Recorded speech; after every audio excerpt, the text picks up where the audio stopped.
এক নদীতে বাস করত দুটি হাঁস, একটি কচ্ছপ। তাদের মধ্যে খুব ভালো বন্ধুত্ব ছিল। ধীরে ধীরে এমন একটা সময় আসলো, ওই নদীতে খরা দেখা দিল। আর এমন খরা দেখা দিল, সেখানে যত মাছ ছিল ধীরে ধীরে মরতে শুরু করলো। অন্যান্য জলজ প্রাণীও মরতে শুরু করলো। এখন দুই হাঁস মিলে বুদ্ধি করতে লাগলো, তারা উড়ে অন্য কোনো জলাশয়ে যাবে। এটা শুনে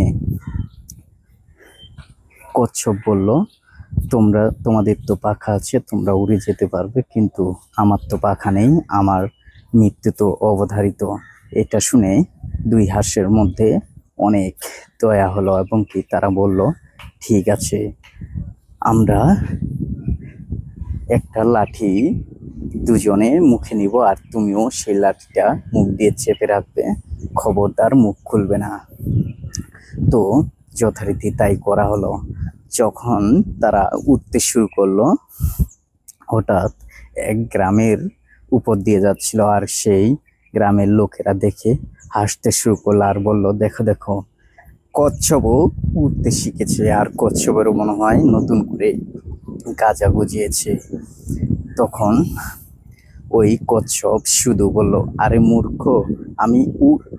এটুকু বলার সাথে সাথেই সেই কচ্ছপটি মাটিতে লুটিয়ে পড়লো।